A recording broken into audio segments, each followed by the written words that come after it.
Assalamualaikum warahmatullahi wabarakatuh. Anda rindu mendengarkan kajian-kajian dari ustadz-ustadz kita dari Aceh? Kunjungi channel YouTube Maulizul Akbar NAD. Subscribe, like, share, komen.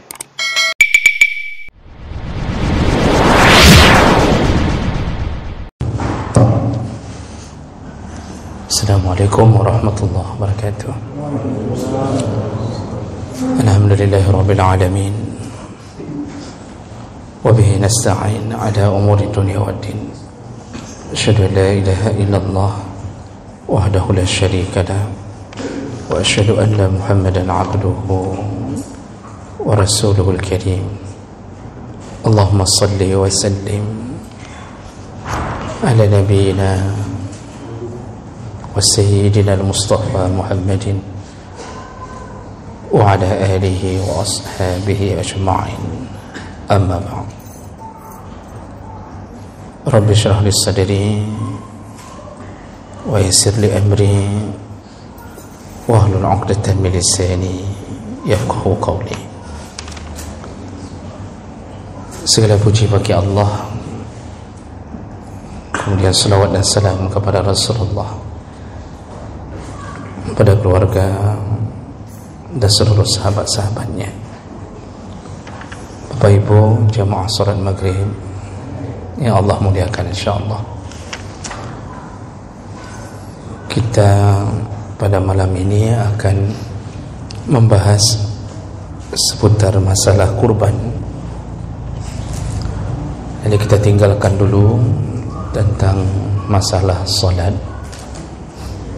berhubung karena dalam hitungan hari kita akan memasuki bulan Zulhijjah, tepatnya tanggal 30 Juni ya, 30 bulan ini itu sudah masuk 1 Zulhijjah. Dan sebelum kita bahas masalah kurban ini, sekedar berbagi informasi dari Nabi sallallahu alaihi wasallam. Selain daripada kurban dan haji, disunnahkan untuk berpuasa sunnah Zulhijjah, mulai dari 1 Zulhijjah. Jadi mulai dari tanggal 30 ini sunnah hukumnya berpuasa Zulhijjah, dan puncaknya nanti di hari ke-9 atau disebut dengan hari Arafah. Sedangkan hari ke-10 Zulhijjah itu sudah Idul Adha. Jadi puasa setiap hari sunnah sampai 9 hari. Nah, kenapa kita mulai memuliakan Zulhijjah dari awal Zulhijjah? Karena ada hadis Nabi yang menyatakan tentang kemuliaan bulan Zulhijjah. Kata Rasulullah, "Ma min ayyam al-amal as-salih fiha ahabbu ila Allah min hazihi al-ayyam, yakni ayyamul ushr." Tidak ada hari-hari yang orang beramal saleh di dalamnya yang lebih dicintai Allah kecuali orang-orang yang beramal saleh di 10 hari pertama bulan Zulhijjah. Jadi 10 hari pertama ini itu menjadi hari-hari yang Allah kali lipatkan pahala amal salehnya. Dan kita mulai berpuasa mulai dari 1 Zulhijjah. Nah, selain daripada berpuasa dimulai dari Idul Adha, itu ada anjuran untuk berkurban. Bagi yang berangkat haji, mereka berjuang dalam pelaksanaan haji, sedangkan kita yang tidak berangkat, kita berjuang agar bisa dan mampu untuk berkurban. Baik, kurban itu bahasa kita kurban. Bahasa fikih disebut dengan udhiyah. Ya, udhiyah itu sesuatu yang disembelih, dan kita lebih sering menyebut dengan kurban karena kurban itu artinya mendekat. Karena tujuan daripada udhiyah adalah untuk mendekat kepada Allah. Maka kita mengambil bahasa mendekatnya, yaitu kurban. Dan Allah pun dalam Al-Quran menyebutkan waktu kisah Habil dan Qabil, Allah menyebutkan fataqabbala, ketika Allah menyebutkan diterima salah satunya, dan di situ disebutkan kalimat kurbanan. Jadi tujuan daripada berkorban adalah mendekatkan diri kepada Allah. Dan pahala berkorban itu besar, sangat besar. Di antara keterangan yang menerangkan tentang kemuliaan berkorban dari hadis Aisyah radhiyallahu anha, hadis riwayat Al-Hakim, Ibnu Majah dan Tirmizi dengan derajat hasan gharib. Kata Rasulullah sallallahu alaihi wasallam, "Ma 'amila ibnu Adam yauman nahri 'amalan ahabbu ila Allah Ta'ala min iraqatid dam." Tidak ada amalan anak Adam yang berada di hari-hari nahar. Hari nahar itu hari menyembelih, disebut nahrun. Kalimat Allah, fasalli li rabbika wanhar, salatlah Idul Adha, lalu sembelihlah, wanhar. Kenapa disebut nahrun? Nahrun itu nama batang leher. Jadi batang leher itu disebut nahrun, tempat diletakkan kalung. Maka disebut hari-hari nahar, yaitu hari menyembelih batang leher, batang leher unta maksudnya. Maka tersebutlah nama nahrun. Hari nahar itu 4 hari, yaitu 10 Zulhijjah, hari raya, itu hari menyembelih. Kalau enggak bisa di hari 10, masih dibolehkan menyembelih di 3 hari berikutnya, yaitu 11, 12 dan 13 Zulhijjah. 11, 12, 13 Zulhijjah ini disebut juga dengan hari tasyriq. Disebut dengan hari tasyriq. Kenapa disebut dengan hari tasyriq? Karena makna syarraqa yusyarriku itu artinya menjemur. Jadi 3 hari ini adalah hari menjemur. Apa yang dijemur? Daging yang disembelih di Idul Adha. Karena orang dulu itu tidak ada kulkas, jadi penyembelihan dilakukan setelah salat hari raya, lalu kemudian dijemur dagingnya selama 3 hari untuk bisa dimakan berketerusan. Itu sebagai ganti menyimpan daging tersebut. Maka disebutlah hari tasyriq, hari menjemur. Baik. Jadi Rasulullah mengatakan tidak ada amalan anak Adam pada hari-hari nahar, iaitu 4 hari tadi, yang lebih dicintai Allah kecuali iraqatud dam, kecuali menyembelih. Jadi di 4 hari ini amalan lain pinggirkan dulu, utamakan ada kurban. Jadi ada orang yang kadang-kadang tidak tahu mana yang lebih afdal. Kadang-kadang begini, dia berbuat baik. Contoh, dia mungkin bersedekah di hari raya mencapai 5 juta, tapi enggak ada kurban. Dia sedekah mencapai 5 juta tapi kurban enggak ada. Di sini Nabi ingin mengatakan bahawa lebih baik beli kambing dengan harga 3 juta daripada bersedekah 5 juta di 4 hari itu. Di 4 hari itu. Jadi utamakan dulu ada kurban. Ada sisa, silahkan berbuat baik yang lain. Jadi jangan sampai berbuat baik dengan harta kita tapi tidak ada kurban. Nah ini maksud Nabi. Maka utamakanlah kurban. Lalu Nabi melanjutkan, innaha la ta'ti yaumal qiyamah. Nanti binatang-binatang kurbanmu akan datang di hari kiamat. biquruniha, dengan tanduk-tanduknya, wa adlafiha, dengan lemak dan tulang-tulangnya, wa ash'ariha, dan bulu-bulunya. Jadi Nabi ingin mengatakan dia datang lagi nanti di hari kiamat tu, binatang yang kita kurbankan. Kenapa Nabi menyebutkan sifatnya sempurna, tanduk, tulang, lemak, bulu, lengkap, datang kembali? Ini karena kita di dunia telah mencincangnya. Jadi sudah kita tek-tek, kecil-kecil, kita masukkan ke perut kita. Kita berfikir dia tidak mungkin kembali, ternyata dia kembali. Untuk apa kambing-kambing dan sapi itu kembali dengan tubuh yang sempurna? Untuk membela orang yang berkurban.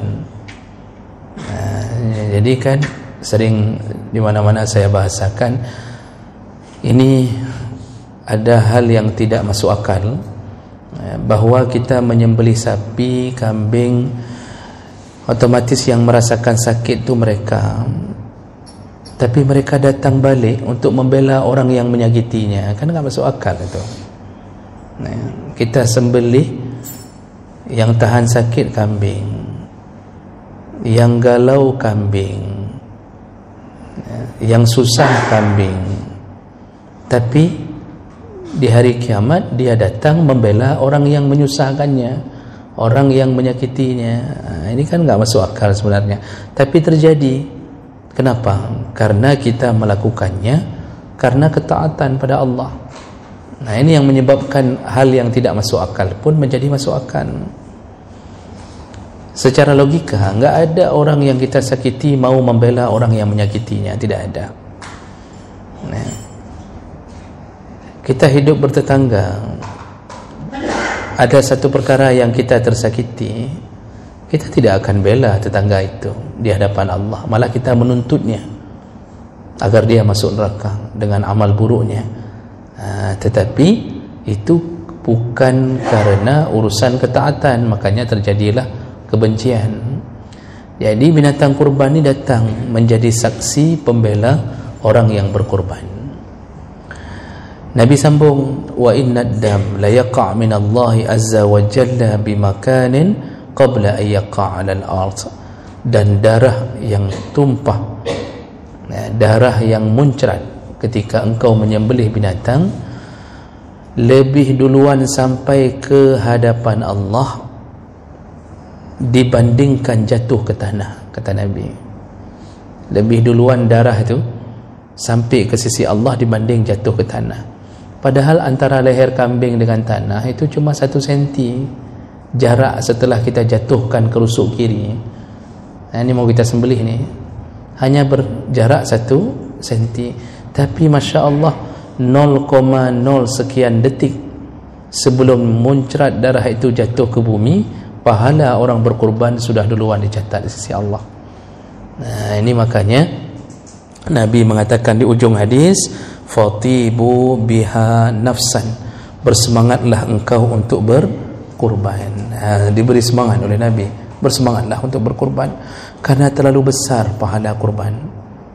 Terlalu besar, rugi sekali orang yang melewatkan hari-hari Zulhijjah tanpa kurban. Selain daripada itu, Bapak Ibu yang Allah muliakan, kurban itu hari pembuktian. Jadi Zulhijjah itu hari pembuktian cinta kita kepada Allah. Cinta itu butuh pengorbanan, kata orang. Cinta butuh pengorbanan. Nabi Ibrahim ketika ditantang oleh Allah untuk memilih Allah atau memilih Ismail, dan itu bahagian daripada cinta. Jadi seakan-akan Allah ingin mengatakan kepada Ibrahim, kamu lebih mencintaiku atau mencintai anakmu? Dan Ibrahim alaihissalam akhirnya memilih Allah. Dia lepaskan cintanya pada Ismail, dia sembelih untuk membuktikan cinta pada Allah. Ibrahim berhasil membuktikan cintanya. Ternyata Ismail tidak diambil oleh Allah, bahkan diganti dengan nikmat, iaitu diganti dengan kibas. Nah, kita hari ini tidak ditanya lagi oleh Allah, engkau lebih mencintaiku atau lebih mencintai anakmu. Itu enggak disuruh lagi sembelih. Tapi hari ini kita ditanya Allah, engkau lebih mencintaiku atau lebih mencintai handphone barumu? Engkau lebih mencintaiku atau ingin mengganti gorden rumahmu? Jadi tantangannya sederhana-sederhana. Engkau memilihku atau engkau memilih untuk membayar kreditmu? Yang bayar kredit kan tetap bayar, cuma kurban itu bahagian pengorbanan cinta. Makanya orang yang kurban itu akan mendapatkan cintanya dari Allah. Dan satu perkara yang perlu kita ingat, semua binatang yang tidak pernah dijadikan sebagai bahan untuk berkurban atau untuk kebutuhan manusia, itu rata-rata punah. Harimau itu kita enggak butuhkan, makan tidak, kurban tidak, punah. Komodo punah, dimakan tidak, dikurbankan tidak. Rata-rata punah. Tapi coba lihat binatang-binatang yang kita butuhkan untuk makan lalu kita kurbankan, tidak pernah punah. Tidak pernah ada sejarah yang mengatakan lembu, sapi, kambing setelah hari raya kurban hilang stoknya atau habis stok. Enggak ada. Bertambah-tambah, mereka beranak pinak. Ini apa ini? Bahasa apa ini sebenarnya ini? Sebenarnya Allah ingin mengatakan orang yang berkurban rezekinya tidak pernah punah. Ditambah-tambah, beranak pinak. Jadi orang berkurban tu rezeki banyak, anak banyak. Yang belum beranak tunggu dulu, nanti diberi juga oleh Allah Subhanahu Wa Taala. Yang tidak pernah berkurban ya sama seperti harimau, punah tu lama-lama. Seperti komodo tadi, punah sikit-sikit ni. Kalau bahasa Inggerisnya dia babas kiris nanti jadinya. Tahu babas kiris hartanya babah kira, habis, punah. Itu kalau enggak pernah kurban. Itu isyarat Allah itu. Jadi Bapak Ibu yang Allah muliakan, bersemangatlah dulu untuk berkurban. Kemudian, apa hukum berkurban? Di sisi mazhab Hanafi, innaha wajibah marratan fi kulli 'am 'ala al-muqimin min ahli al-amsar. Mazhab Hanafi mengatakan kurban itu wajib setiap tahun bagi seorang mukim yang tinggal menetap di satu tempat. Wajib setiap tahun dalam mazhab Hanafi. Kenapa mazhab Hanafi mengatakan kurban itu wajib? Beliau dan pengikutnya ulama-ulama mazhab Hanafi mengambil dalil pertama dari kalimah Allah, fasalli li rabbika wanhar. Salatlah Idul Adha, lalu sembelihlah. Bahasa sembelih dalam pandangan hukum adalah perintah, dan perintah itu wajib. Jadi wanhar wajib. Lalu dalil yang kedua diambil hadis Nabi yang menyebutkan man wajada si'ah, barang siapa yang sudah mendapatkan kelapangan harta, lam yudahi, tidak juga berkurban, fala yaqrabanna musallana, jangan dekat-dekat dengan musalla kami, jangan dekat-dekat dengan tempat salat kami, kata Rasulullah. Yang sudah punya uang tapi tidak juga berkurban, jangan dekat-dekat dengan masjid kami. Ini apa maksudnya? Nabi seakan-akan ingin mengatakan, engkau bukan bahagian umatku, engkau bukan bahagian dari kami. Ini bisa-bisa tidak dapat syafaat Nabi ni. Makanya bagi yang mampu, kalau tidak berkorban, itu dibenci oleh Nabi. Nah, hadis ini dalam pandangan mazhab Hanafi, Nabi tidak mungkin mengancam sesuatu yang sunnah. Tidak mungkin ancaman Nabi pada yang sunnah, karena yang sunnah boleh ditinggalkan. Pasti Nabi mengancam pada yang wajib. Makanya kurban itu wajib, kata mazhab Hanafi. Makanya apa? negara-negara bermazhab Hanafi itu seperti Pakistan, Afghanistan, itu kurban, hari raya kurban menggila kurban, Pak. Semua kurban, rata-rata setiap rumah kurban. Itu karena memang di sisi mereka wajib. Sedangkan di sisi selain mazhab Hanafi, yaitu Maliki, Syafi'i dan Hambali, kurban itu sunnah muakkad, hukumnya sunnah muakkad. Wa yukrahu tarkuha lil qadir 'alaiha, makruh hukumnya bagi yang sudah mampu berkurban tapi tidak berkurban, makruh, dibenci oleh Allah Subhanahu wa taala.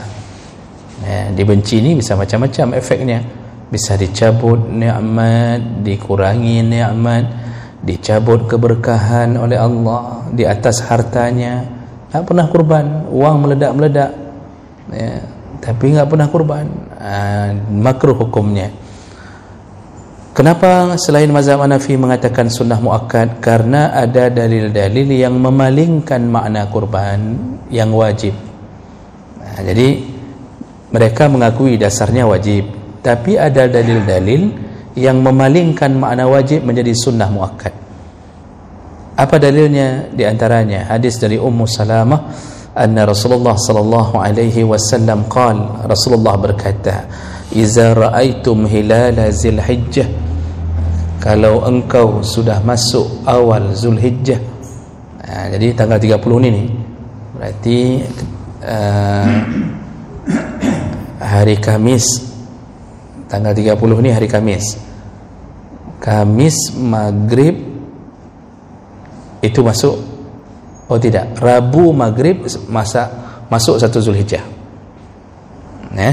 Itu berarti kata Rasulullah, kalau engkau sudah masuk 1 Zulhijjah, wa arada ahadukum ayudahi, barang siapa yang ingin berkurban. Kalimat itu wa arada, yang ingin berkurban. Jadi bahasa ini memalingkan makna wajib menjadi sunnah muakkad, tapi bukan sunnah biasa. Karena ancaman Nabi tadi, Nabi mengatakan, bukan, jangan dekat-dekat dengan masjid kami kalau engkau tidak berkurban. Benci sekali Nabi. Maka menjadi sunnah muakkad. Jadi bahasa Nabi wa arada, siapa yang merencanakan atau ingin berkurban. Disambung oleh Nabi, yang sudah merencanakan kurban walaupun belum beli kurban tapi sudah ingin berkurban, falyumsik an sya'rihi wa adfari, maka tahanlah, jangan potong kuku-kuku dan jangan potong bulu-bulu. Jadi pemilik kurban dari mulai malam Kamis tanggal 30 itu jangan lagi memotong kuku, jangan lagi melakukan pedikur, manikur.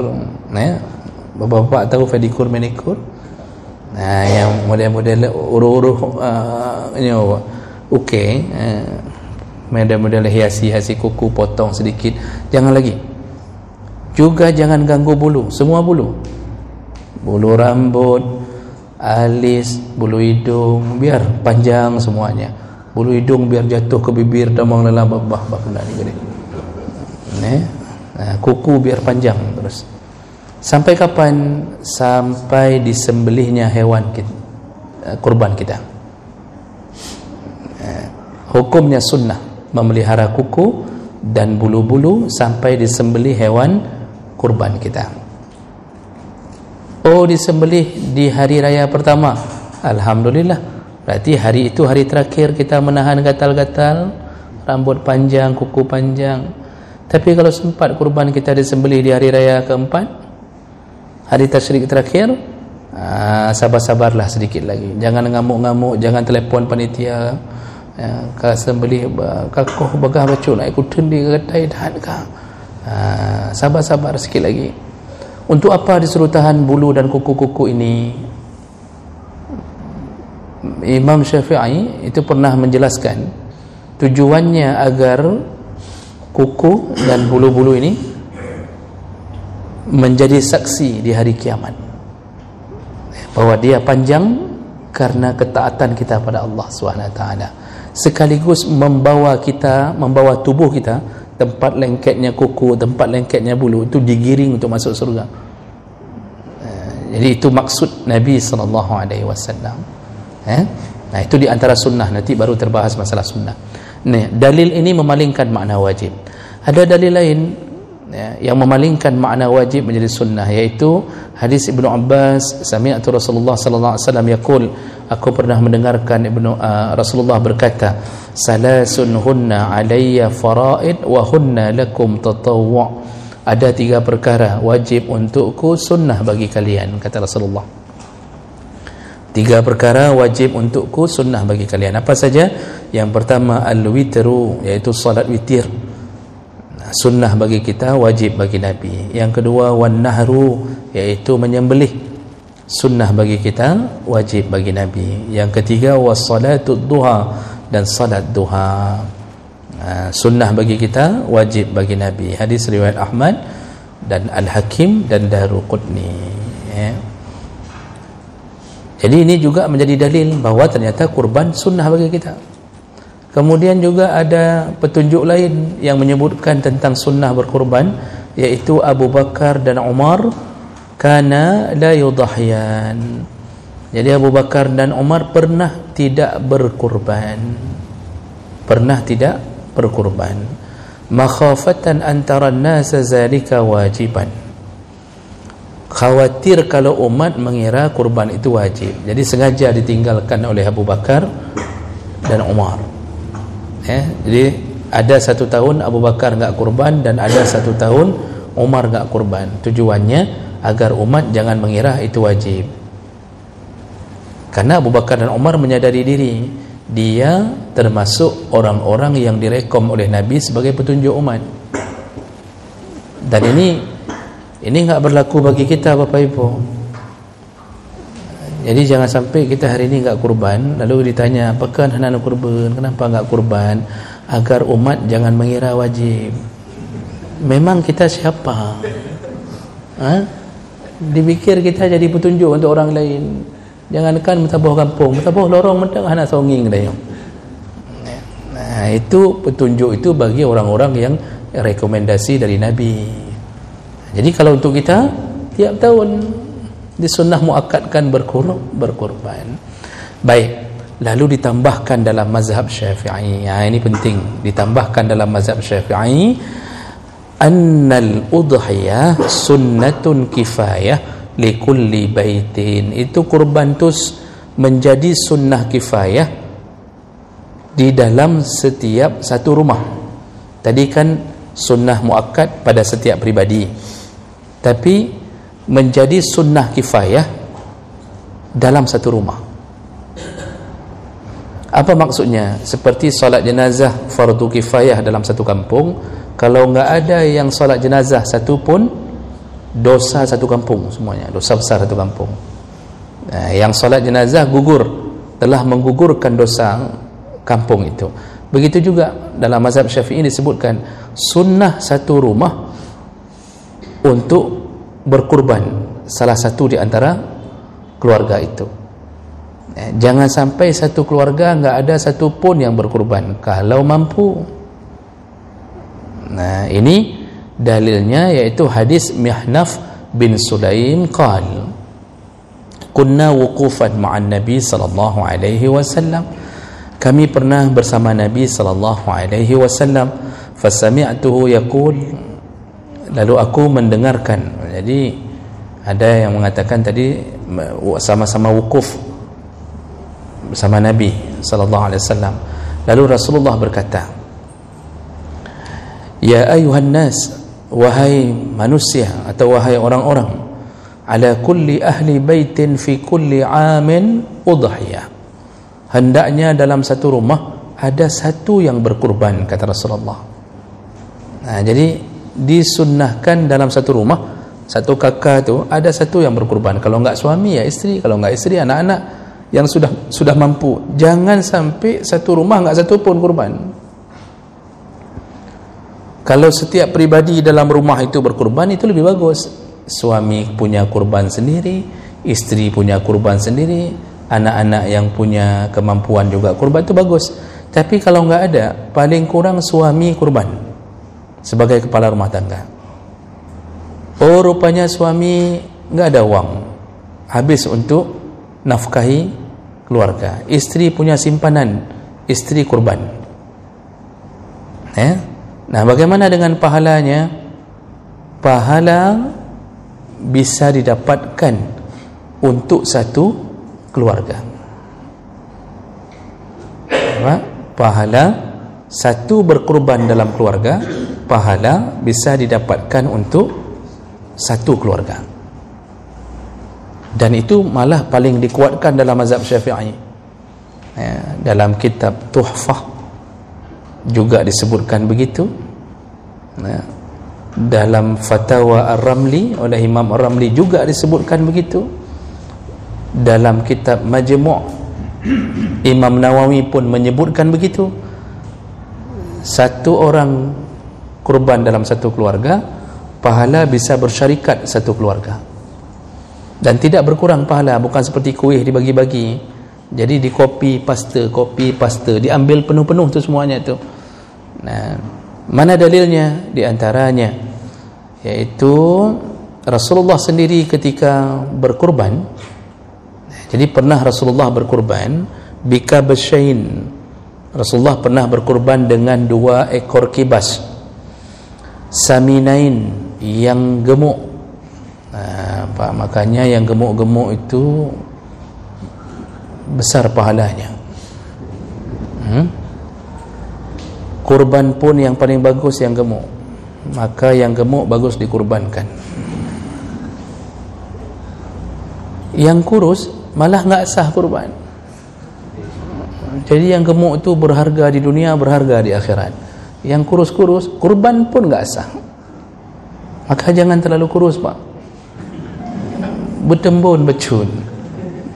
Nah, ini kalau saya kurus lain lagi saya bilang, ini karena begini keadaannya. Rasulullah itu berkurban 2 kambing gemuk-gemuk dicarinya. Ibu-ibu ya, ibu-ibu gemuk sedikit, jangan kurus-kurus sekali, biar banyak pahalanya. Akranain, bertanduk sempurna. Amlahain, yang berwarna putih bersih. Lalu satu kibas diniatkan oleh Rasulullah untuk umatnya yang tidak berkurban, dan satu kibas lagi Rasulullah meniatkannya untuk dirinya dan untuk keluarganya. Haza anni wa an ahli, ya Allah, ini dariku dan dari keluargaku. Lalu di masa Nabi ada hadis juga, ada seorang yang berkurban dengan seekor kambing, dia niatkan untuk keluarganya. Rasulullah tidak membantah, silahkan. Dia berkurban 1 kambing dan dia niatkan pahala untuk keluarganya, dan Rasulullah mengatakan boleh. Jadi jangan ragu sehingga kita mengira yang dapat pahala hanya yang ditaruh nama. Akibat pemahaman seperti itu, isteri maksa suami untuk memindahkan nama. Karena berpemahaman bahawa yang ditaruh nama yang dapat pahala, kalau enggak ditaruh nama enggak dapat pahala. Maka isteri mengatakan ke suaminya, abang enak kali, tahun kemarin abang, tahun ini juga abang, memang mau masuk surga sendiri ya, kata si isteri. Lalu dia minta pindahkan nama, taruhlah nama dia. Begitu taruh nama dia, pemahamannya cuma dia yang dapat pahala, peng-peng suami, wang-wang suami. Tapi karena taruh nama isteri, sudah dapat pahala isteri, enggak dapat suami. Pemahaman yang terbangun. Itu belum lagi bicara masalah kenderaan. Nanti isteri mengatakan, kita berdua udah, kasihan anak-anak, mereka enggak dapat pahala kurban. Oh, semuanya taruh nama. Tiap-tiap tahun taruh nama. Anak ada 10, isteri 1. Berarti tahun keberapa suami dapat pahala kembali? Tahun ke-12 baru dapat pahala kembali. Kan cukup bangai lakunya. Itu pemahaman yang terbangun. Padahal biarkan suami berkorban dengan uang dia, taruh nama dia, dipastikan dapat pahala untuk semua. Bahkan para ulama sampai mengatur begini, Pak. Siapa yang dimaksud keluarga yang dapat pahala?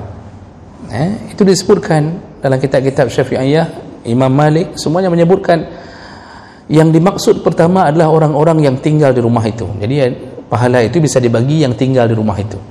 Di situ mulai dari isteri, anak-anak, ya, kemudian kalau ada pembantu dapat, ada security pun dapat kalau dia tinggal di rumah itu, ya, semua bisa dapat.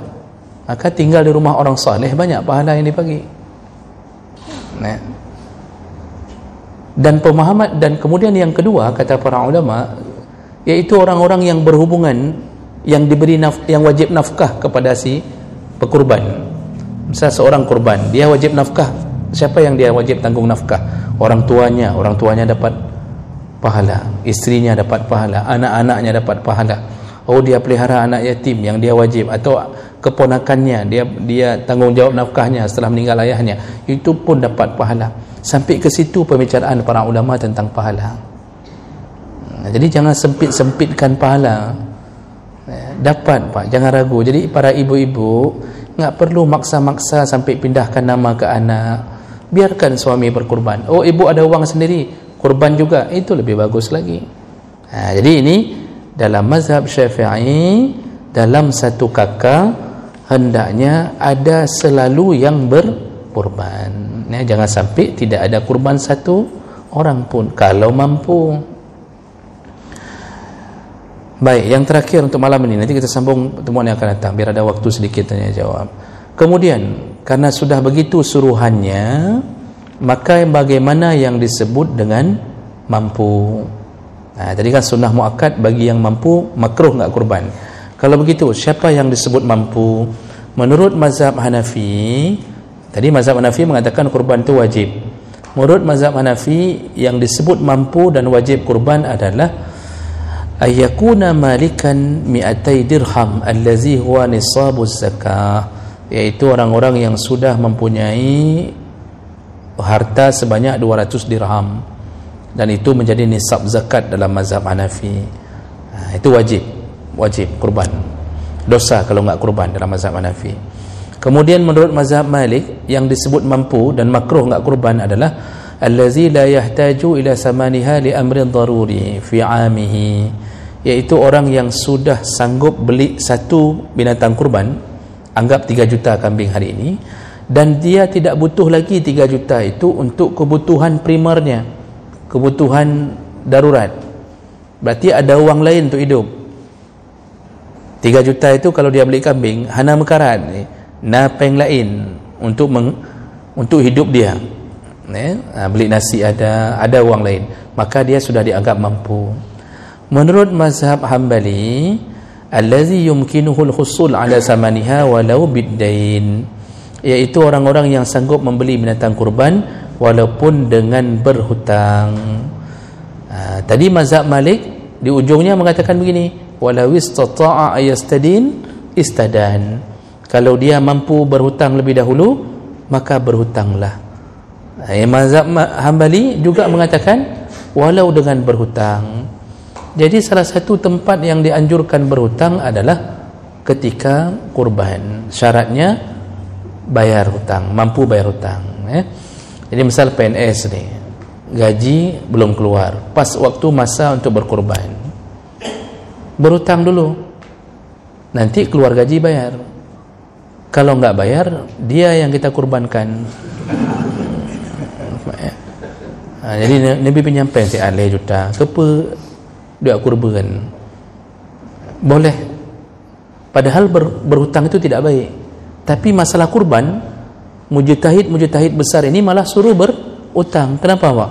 Karena terlalu besar pahala kurban sehingga rugi lewat Zulhijjah tanpa kurban sampai disuruh berhutang mendapatkan bonus besar ini. Dalam tempat lain enggak disuruh berhutang, dalam haji pun enggak disuruh berhutang. Enggak perlu berhutang gara-gara untuk naik haji. Nah, bagaimana pandangan mazhab Syafi'i? Ini yang kita harus lebih fokus, karena ini biasanya kita beramal dengan mazhab ini. Yang disebut mampu untuk berkurban, artinya makruh, tidak disukai oleh Nabi kalau dia enggak kurban. Mana ukuran mampunya? Mayyamliku samanaha zaidan an hajatihi wa hajatin man ya'uluhu yaumal 'aid wa ayyamat tasyriq.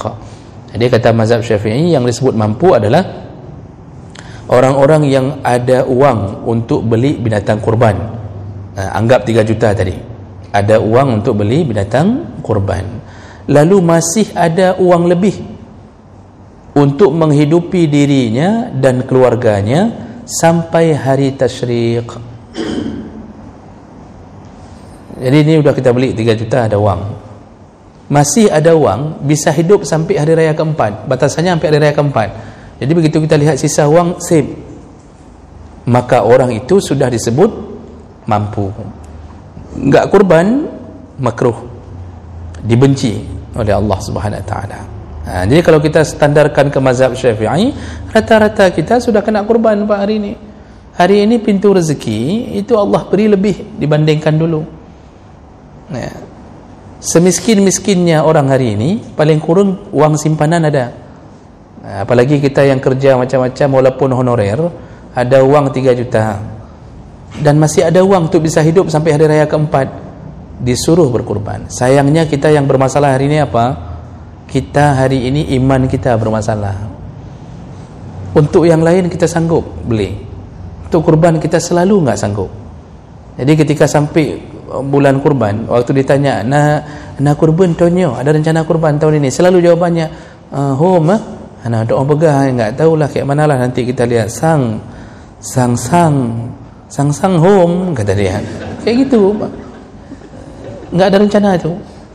Kalau beli HP, oh Masya Allah ya, 4 juta untuk dapat 4 lubang kamera di belakang, itu hari ini rencana beli, malam besok dah ada.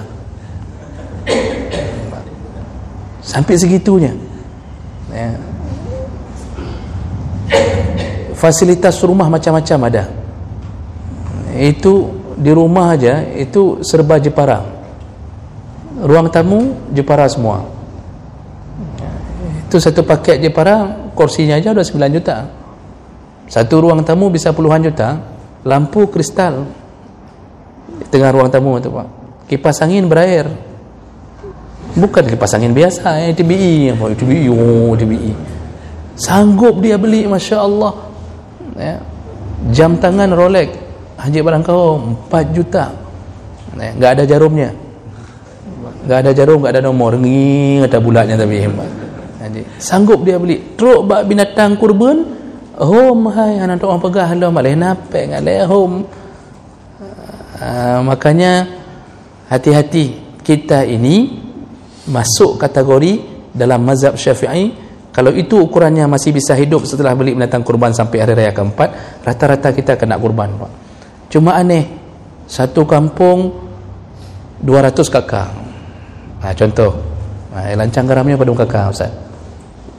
Padung kakak lancang garamnya bertuh lebih. Waktu dihitung kurban, yang ada 50 kakak. Itu pun kalau ada. Kadang-kadang 49 kakak. Kemana yang sudah 350 kakak? Oh, kalau kirim ke kampung masing-masing, itu nanti juga ada masalah lain ya. Mengirimkan kurban melebihi jarak boleh qasar salat makruh ya. Nanti ini di belakang, belum ini dapat nanti tahun-tahun 2024 kan perlu kena apa ayo mbak macam jauh nampak ikut yang keterangan masalah itu. Memindahkan kurban ke daerah yang jauh, yang melebihi jarak boleh qasar salat makruh. Syafi'i mengatakan begitu, Malik mengatakan begitu, Hanafi mengatakan begitu, makruh. Jadi jarak yang boleh qasar salat berapa? 90 km. Kalau kita pindahkan lebih daripada 90 km, kalau mazhab Syafi'i malah mengatakan bukan makruh, malah enggak sah kurbannya. Jadi kita ini kalau kurbankan ke daerah lain okeylah, masih boleh lah kan, artinya selama tidak melebihi 90 km. Kalau mazhab Syafi'i di sini dituliskan Pak, wa yuhramu naqluha kazakat ila masafatil qasr.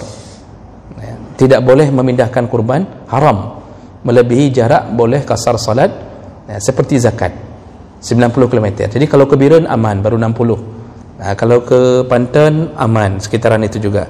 Ke Sigli tidak boleh. Ke Banda Aceh tidak boleh. Apalagi sampai ke Palestin. Pegang spanduk raya-raya, mari berkurban ke Palestin, dikirim, ditransfer wang ke panitia kurban di Palestin. makruh dalam pandangan Malik, Hambali dan Hanafi, haram dalam pandangan mazhab Syafi'i. Makanya kadang-kadang di kampung, kenapa enggak ada orang kurban? Mungkin bisa jadi kirim ke kampung, tapi baru boleh kirim ke kampung dengan syarat di tempat dia berdomisili, di tempat dia cari kerja berdomisili, orang miskinnya sudah tercover. Jadi daerah sekitaran Lancangkaram dan Semawi, orang miskin tercover, ramai tak urung kurban. Baru boleh kirim. Misal kita kampung kita di Klek-Klok apa? Kampung kita misal di mana, misal di Semelu, misal di Semelu enggak ada orang lain yang kurban di situ. Di sana pun berharap-harap dari kita. Mereka bertanya-tanya, pernah dikurban apa leh donyo? Misal di sana enggak tahu apa leh udah kaya raya di sini, jual sate dia tak enggak tahu. Jadi rupanya enggak ada yang kurban di sana kecuali berharap dari kita. Satu-satunya PNS yang keluar dari sana, dari kampung kita cuma kita contohnya. Jadi itu baru boleh pindahkan kurban. Selain daripada itu jangan pindahkan kurban melebihi jarak 90 km. Kita sambung Pak. Ini pembahasan lumayan panjang nih, mungkin 2 pertemuan lagi baru kita selesaikan semuanya. Baik, demikian karena waktu kita memang singkat, mohon maaf cuma ada 2 pertanyaan. Kita sambung minggu yang akan datang. Subhanakallahumma bihamdik asyhadu an la ilaha illa anta astaghfiruka wa atubu ilaik. Wassalamualaikum warahmatullahi wabarakatuh.